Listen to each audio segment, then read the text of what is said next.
They say blood is thicker than water. They say family stands by you no matter what. But sitting in that mahogany-paneled room, surrounded by my grandfather's relatives who treated me like trash my entire life, I learned that some family members would happily watch you drown if it meant they could keep the inheritance boat afloat. My name is Marcus Chen, and this is the story of how one hidden camera turned a funeral into a courtroom, and how my grandfather's final gift wasn't just money, it was justice served ice cold. The accusation hit me like a slap across the face. He stole from Grandpa. He's nothing but a common thief. My Aunt Caroline's voice cut through the lawyer's office like a knife, her perfectly manicured finger pointed directly at my chest. Around the room, heads nodded in agreement. My cousin smirked. My uncle crossed his arms with that smug look I'd seen 1,000 times before. And there I was, 26 years old, grief still fresh from burying the only person who'd ever truly loved me, being called a criminal by people who wouldn't have given me the time of day if there wasn't money involved. But hey, before I tell you what happened next, if you're enjoying this story of betrayal and redemption, do me a favor and hit that subscribe button. Drop a like if you believe in karma, and comment below with your own stories of standing up to family drama. This is Revenge Unleashed, where we share real stories about real people who refuse to be pushed around. Now, back to that lawyer's office where my entire world was about to flip upside down. Let me take you back 6 months before that moment. My grandfather, William Chen, wasn't just wealthy, he was self-made wealth personified. He'd immigrated from Taiwan with nothing but determination and a dream, built a tech component manufacturing company from the ground up, and turned it into an empire worth over $200 million. But here's the thing about Grandpa Will that made him different from every other rich person I'd ever heard about: he never forgot where he came from. He never forgot what it was like to be broke, to be looked down on, to have people assume you were less than human because your bank account had more zeros after the decimal point than before it.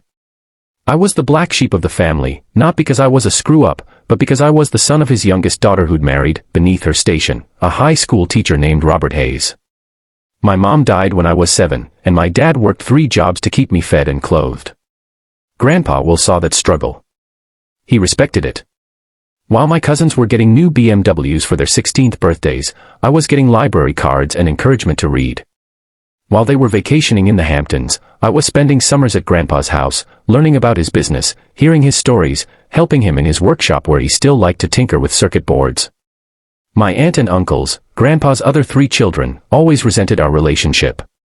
To them, I was the poor relation, the charity case, the kid who didn't deserve to breathe the same air as their precious offspring. They tolerated me at family gatherings because Grandpa insisted, but their contempt was never hidden. My Aunt Caroline once told me at Thanksgiving that I should be grateful they even acknowledged my existence. When Grandpa got sick, everything changed. Pancreatic cancer, stage 4. The doctors gave him 6 months. He lived for 8, stubborn as always. During those months, I visited him every single day after my shifts at the warehouse where I worked. I'd read to him, talked to him about his business ideas, listened to his stories about the old days. Meanwhile, my cousins suddenly remembered they had a grandfather. They circled like vultures, dropping by with their fake concern and their transparent questions about estate planning. 3 weeks before he died, Grandpa asked me to help him with something private. We went to his study, and he pulled out his laptop. "Marcus," he said, his voice weak but his eyes sharp as ever, "I need you to help me transfer some files and organize my financial documents. My hands shake too much now." So I did. I spent hours over the next week helping him organize decades of business records, personal files, everything. He was meticulous about it, making sure everything was labeled correctly, filed properly. I thought nothing of it. I was just helping my grandfather, the man who'd been more of a father to me than anyone except my own dad. But apparently, my aunt had been paying attention. Apparently, she'd seen me working on that laptop. And apparently, she'd started spinning a story that would explode at the worst possible moment. The funeral was on a Tuesday. The will reading was scheduled for Thursday. I showed up to the lawyer's office in my only suit, a second-hand number I'd bought for job interviews. The office was downtown, all glass and steel and expensive art on the walls. The kind of place that made you feel small if you didn't have money. My relatives were already there, dressed in designer black, looking like they'd stepped out of a fashion magazine's funeral edition. Mr. Peterson, Grandpa's lawyer for 30 years, sat at the head of a massive conference table. He was a kind-looking man in his 60s with silver hair and glasses that made him look like everyone's favorite professor. "Thank you all for coming," he began. "William's will is straightforward in some ways and complex in others. He was very specific about his wishes." That's when Aunt Caroline struck. Before Mr. Peterson could even open the will, she stood up, all righteous fury and crocodile tears. "Before we proceed, I need to address something serious. Marcus has been stealing from my father." The room went silent. Every eye turned to me. I saw him with my own eyes, going through Dad's laptop, transferring files, accessing financial information. He manipulated a dying old man, and God knows what he took or what he convinced Dad to change in this will. My Uncle Richard jumped in immediately. "I've suspected for months that Marcus had undue influence. He was always there, always whispering in Dad's ear, keeping him away from his real family." My cousin Jennifer added her poison. "Grandpa wasn't in his right mind at the end. Everyone knows that. Whatever he changed, it doesn't count." I sat there, frozen. My face burned. My heart hammered so hard I thought everyone could hear it. I opened my mouth to defend myself, but what could I say? I had been on that laptop. I had been helping with his files.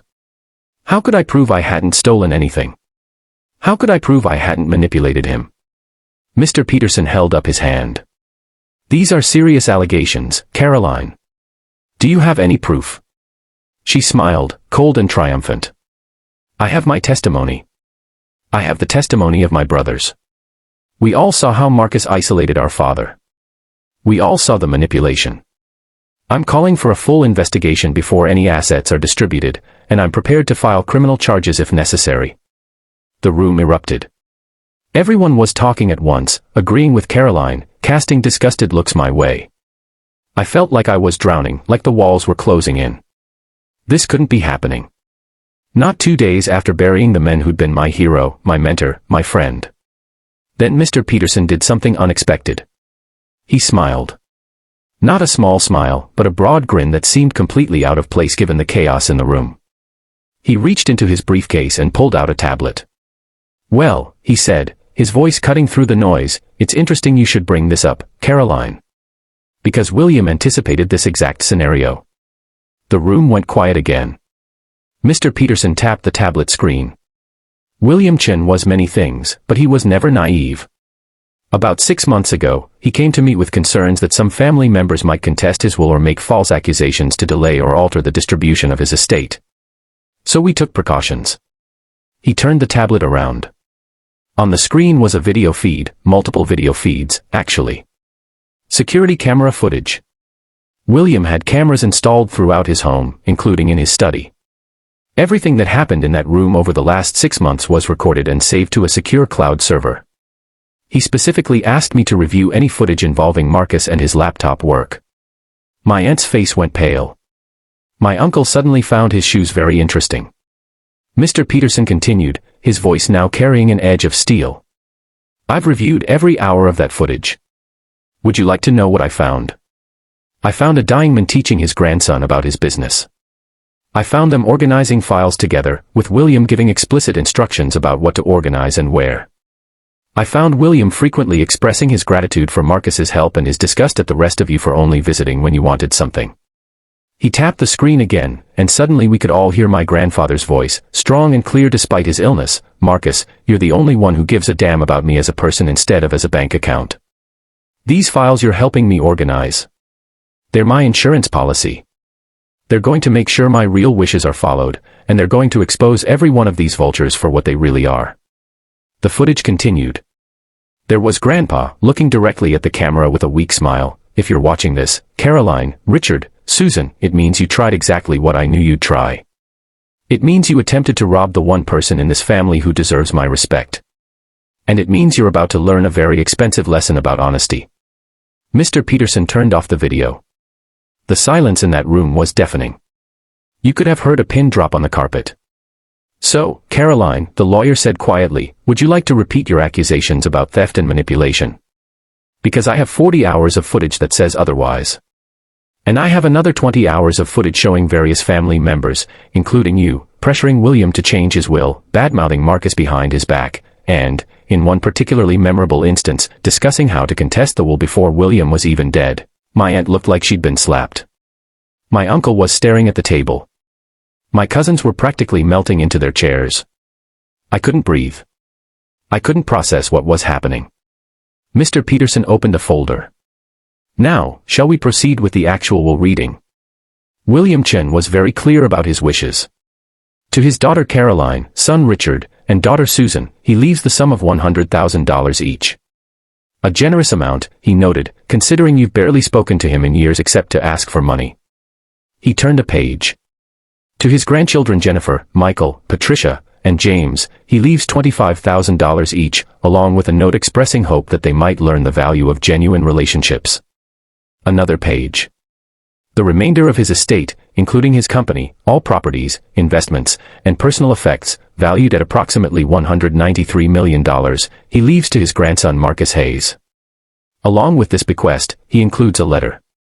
The room exploded again, but this time with outrage directed at Mr. Peterson, at the will, at me. But I barely heard it. Mr. Peterson handed me an envelope, cream-colored paper with my name written in Grandpa's shaky handwriting. I opened it with trembling fingers.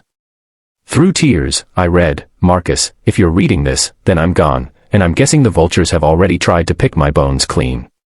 I'm sorry you had to deal with that, but I knew you could handle it. You've always been stronger than you knew. This money, this company, they're not just my legacy, they're my vote of confidence in you. You're the only one who ever saw me as a person. You're the only one who inherited what really mattered, integrity, work ethic, and a good heart. Make me proud. And remember, the best revenge isn't anger, it's success. Build something beautiful with what I've given you. Show them what real strength looks like. I love you, kid.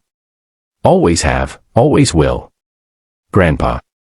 I looked up from the letter to find my entire family staring at me with expressions ranging from shock to fury to disbelief. Aunt Caroline's mouth was opening and closing like a fish. Uncle Richard had turned an alarming shade of red. My cousins looked like they'd been hit by a truck. Mr. Peterson stood. "This meeting is concluded. Marcus, we'll need to schedule time to go over the specifics of the estate transfer. As for the rest of you, I'd strongly suggest you take your inheritances gracefully and avoid any further accusations or legal challenges. The video evidence I have would make any contest very embarrassing for you, and William included provisions for reducing your inheritances to $1 each if you attempt to interfere with his wishes." They left in a storm of fury and humiliation. Aunt Caroline tried one last guilt trip at the door. "Your grandfather wasn't in his right mind. You'll see, Marcus. You'll see how hard it is to have real family turn their backs on you."